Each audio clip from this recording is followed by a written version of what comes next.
Now at noon, President Trump doubling some of his planned tariffs on Canada while the stock market tries to recover from its worst day of the year so far. Plus, Southwest Airlines bagging its long-standing policy of free bag checks. We have reaction from passengers at the airport today. And later, the city approves PG&E's plan to cut down nearly 400 trees in Forest Park, but people against the idea are not giving up their fight. KGW News at noon starts right now.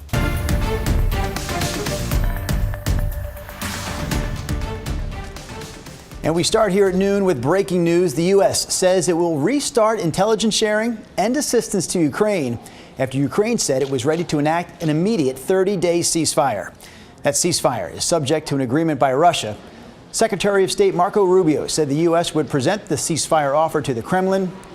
The announcements emerged as senior officials from Ukraine and the U.S. opened up talks in Saudi Arabia. Thanks for joining us here this afternoon. I'm Drew Carney. In the meantime, President Trump announced just a few hours ago that he's doubling his planned tariffs on Canadian steel and aluminum from 25% to 50%.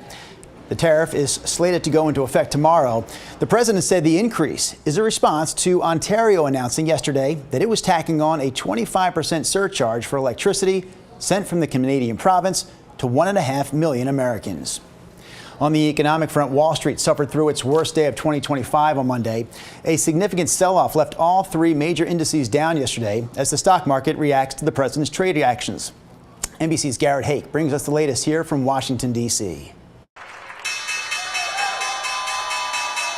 This morning, the White House defending President Trump's tariffs against top trading partners after a rough day on Wall Street Monday, with a market sell-off that left the Dow down nearly 900 points. March Madness is upon us. The Dow, S&P, and NASDAQ all suffering their worst session of 2025. This year's gains erased.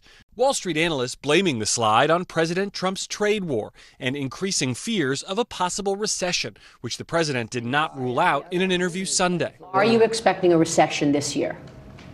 I hate to predict things like that. There is a period of transition because what we're doing is very big. The White House releasing a statement after the markets closed Monday that read in part, President Trump delivered historic job, wage, and investment growth in his first term and is set to do so again in his second term.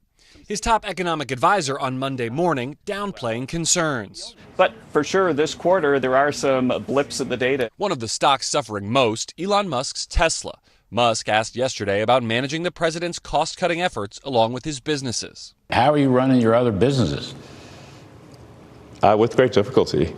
The billionaire drawing scrutiny, suggesting he may target so-called entitlements, which include programs like Medicare and Social Security. Most of the federal spending is entitlements. That's like the big one to eliminate. While the president continues with his on-again, off-again tariffs with more promise tomorrow. China on Monday slapping a 15% tariff on American agricultural products like chicken, wheat, corn, and cotton. And Ontario, Canada's premier Doug Ford made good on his promise to hike electric rates 25% for some 1.5 million American customers who rely on Canadian power. Telling me Friday he was prepared to shut the power off entirely if U.S. tariffs escalate. That's the last thing I want to do. But President Trump is trying to destroy our country.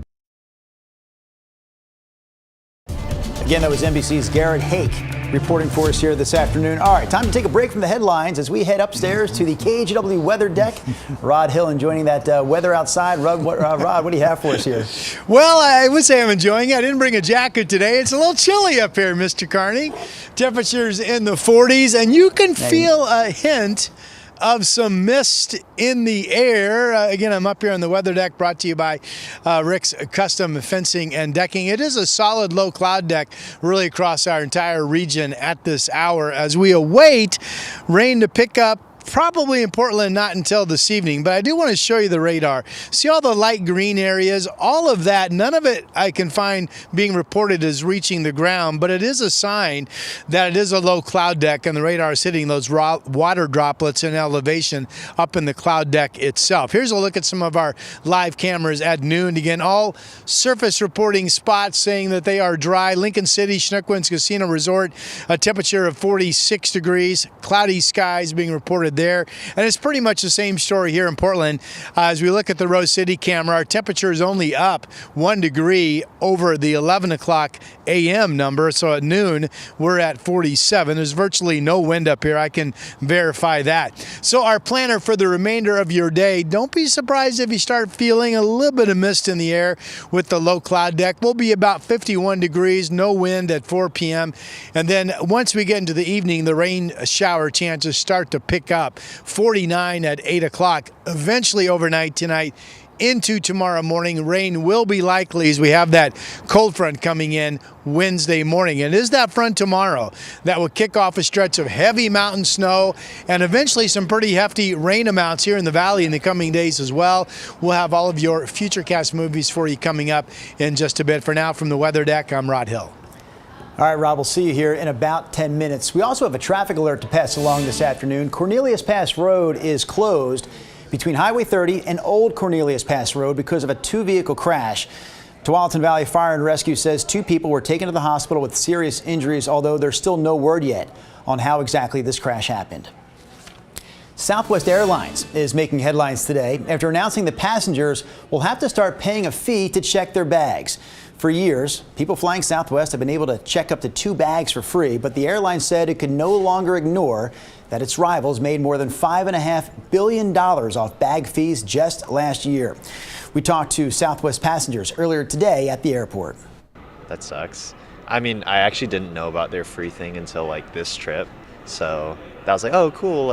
I'll just bring all the stuff I want. It's kind of a bummer because that's kind of why I fly Southwest. I have a snowboard bag, and so I kind of have to always take 2 bags with me. And so that was the one thing about Southwest was just oh, I don't even have to worry about factoring in my baggage.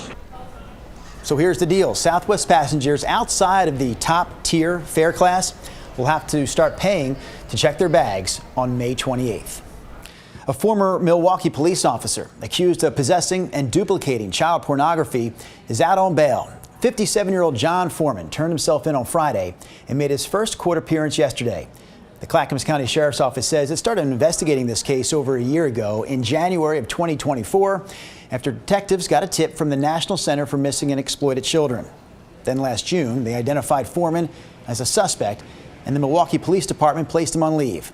Foreman resigned at the end of last month before a grand jury indicted him. Yesterday, his attorney tried to argue for a lower bail during his arraignment.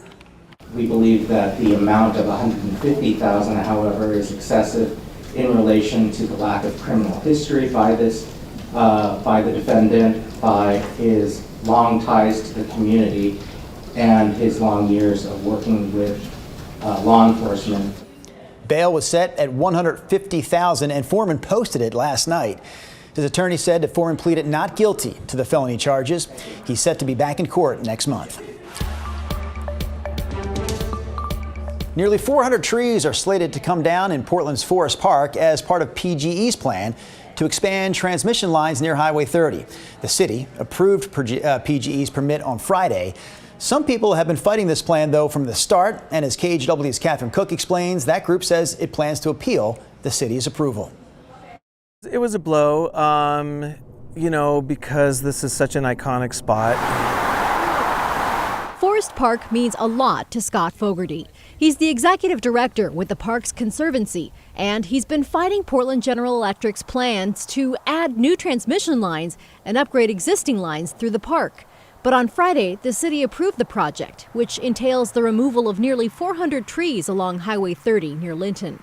Crews will also fill in 2 wetlands impacting 2 streams. We just feel this is the wrong direction for the city to go in. It's kind of a slippery slope. If you open this Pandora's box, if you will, who knows in the future what permits could be granted. PGE says this is phase 3 of a 5-part plan to update their infrastructure to meet growing demand for electricity. It would add a new quarter-mile section of transmission line on the edge of Forest Park. PGE stated their case during a city permitting hearing in January. The Portland Metro Chamber supported it. Without swift implementation of the Harborton Reliability Project, our region risks an unacceptable likelihood of outages during extreme weather events when our community most desperately needs reliable power. PGE pledged to replant native plants and trees, which they'd be responsible for maintaining. Fogarty says such a mitigation plan might look good on paper, but ignores immediate impact. Even if they plant another 400 trees, it's going to take another 30 plus years to get the ecological and environmental benefits from those trees, for example. The deadline to file an appeal around the city's decision is March 21st. Otherwise, the plan moves forward 4 days after that.